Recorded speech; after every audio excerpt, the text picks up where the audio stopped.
Firstly, what is planning? Well, let's begin by using an example. You live in a residential area where there are single-story houses all around you, and suddenly your neighbour decides to build a 10-story apartment block right next door, overlooking your property. What's stopping him from building? What about if he was to build a nightclub? The planning system is what we use to regulate land use and development. Without it, people could build whatever they wanted, wherever they wanted. This short guide will give you general information about how the Victorian planning system works and why it is relevant to us all. The Planning and Environment Act 1987. The Planning and Environment Act is the planning legislation that sets out the framework for planning the use, development and protection of land in Victoria.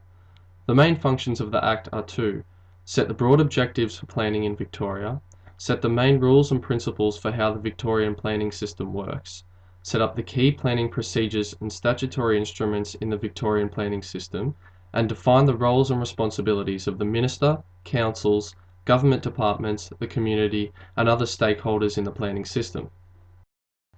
What is a planning scheme?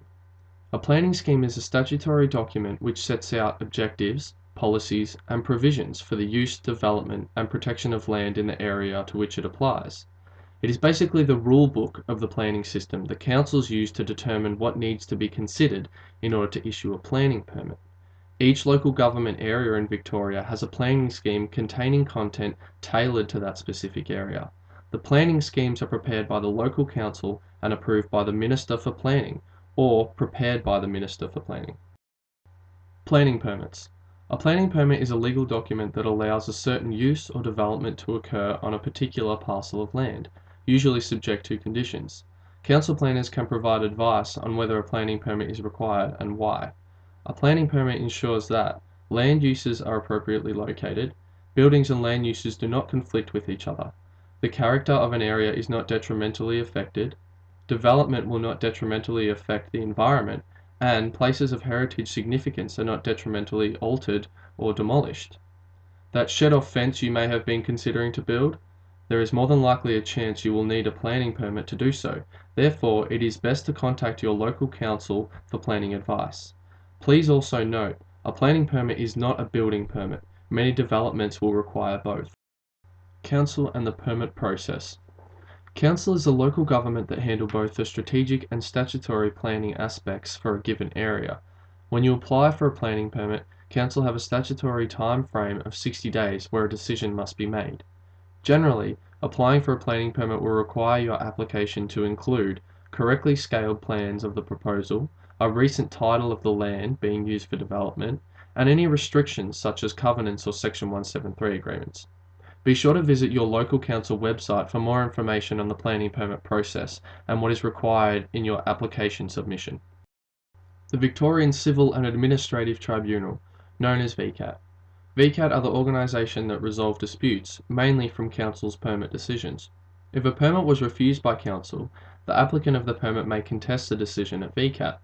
Also, on the other hand, if the permit was granted by the council, a third-party objector is entitled to contest the permit at VCAT also. VCAT began operations on the 1st of July 1998, amalgamating 15 boards and tribunals to offer a one-stop shop dealing with a range of disputes.